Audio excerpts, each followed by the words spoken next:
হাঁটতে বসতে খেতে ঘুমাতে 24 ঘন্টাই আমাদের প্রিয়জনকে মনে করি।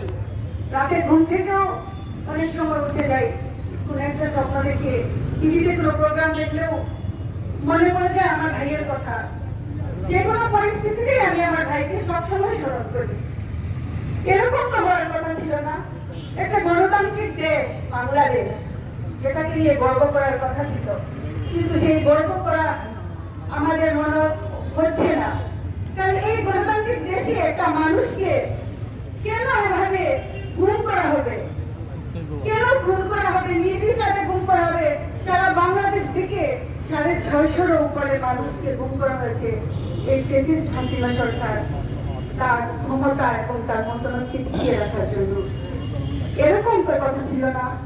আজ রাজপথে যখন আমার ছাত্র দলের স্বেচ্ছাসেবক দলের ভাইয়েরা যখন রাস্তায় মিছিল নিয়ে যায়, আমার এত ভালো লাগে, পাশাপাশি এত কষ্টও হয়। আমার সবসময় মনে হয় যে ওই মিছিলের অগ্রভাগেই তো আমার ভাই ছিল। 12 বছর আগে কতবার তার রক্তে রঞ্জিত হয়েছিল এই সিলেটের রাজপথ। এগুলা কি আমরা তো ভুলে যাইনি। আজকে আমি ঘরে নেই, আমি তো ঘরে নিয়েছিলাম আমার ভাইকে খুঁজে পাওয়ার জন্য। আমি আজকে রাস্তায় নিয়েছি। 12 বছর থেকে আমি রাস্তায় আমার ভাইকে ফিরে পাওয়ার জন্য আমি আকুল আবেদন জানিয়ে আসছি। এই সরকারের কাছে জানিয়েছিলাম, এই সরকার তো আসলে কিছুই করে নাই।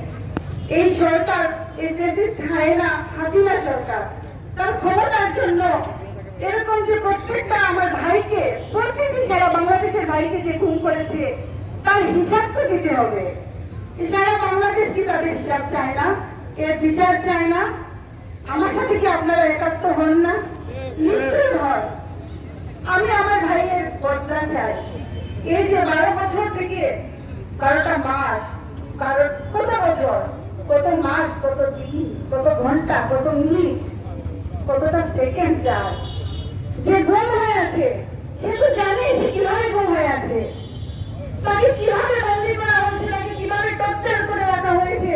যারা বের হয়ে এসেছে আজ পর্যন্ত, যারা যে কয়েকজন বের হয়ে এসেছিলেন তাদের বক্তব্য থেকে আমরা জানতে পেরেছি তাদেরকে কি কষ্টে, কি অমানবিক জীবনযাপন করতে হয়েছে এই আয়না ঘরে।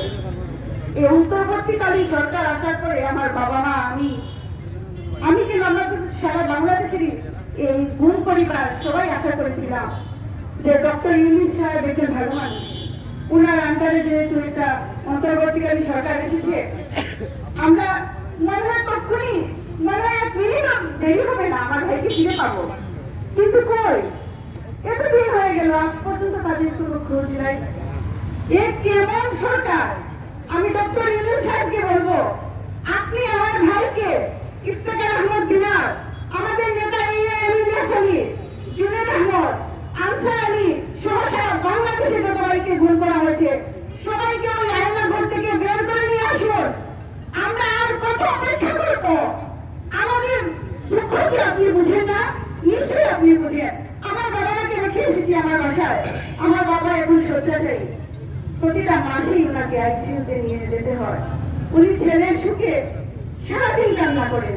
ওনার চোখের জল, আমার মায়ের চোখের জল আমি সহ্য করতে পারি না।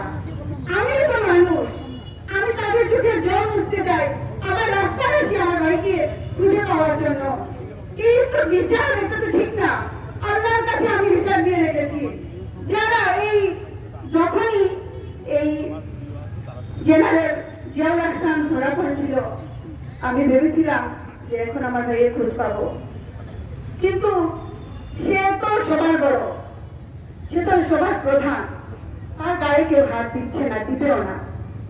আমি আশাহত, আমি অত্যন্ত দুঃখিত, আমি মর্মাহত। তার গায়ে কেউ হাত দেয়নি। যারা আইওয়াস করা হচ্ছে, রিমান্ডে নেওয়া হচ্ছে, এগুলা সব আইওয়াস। তাকে কেউ কিছু করবে না, সে কিচ্ছু বলবে না। সে যদি না বলে, তাকে যদি সত্যি সত্যি টর্চার করা না হয়, তাহলে কেমনে আমার 650 ভাইকে আমি ফিরে পাবো? আমাদের চোখের জল কেন বৃথা যাবে? আমি চাই আমার ভাই ফিরে আসুক। আমি অবশ্যই আশাবাদী আমার ভাই এই আয়না ঘরে আছে। আমার ভাই ফিরে আসবে ইনশাআল্লাহ। আমার ভাই ফিরে আসবে, ইলিয়াস ফিরে আসবে, আনসার আলী, জুনেদ সবাই ফিরে আসবে। আজকে আমার ছোট ভাইকে পাঠিয়েছি ঢাকায়, সে সেইখানে সকালে প্রোগ্রাম করেছে মায়ের ডাকের অনুষ্ঠানে। আমি আজকে এখানে আছি।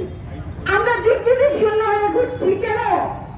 আমাদের পরিবারের সবচেয়ে বড় সন্তান আমার ভাই ইফতেখার আহমদ ইনার।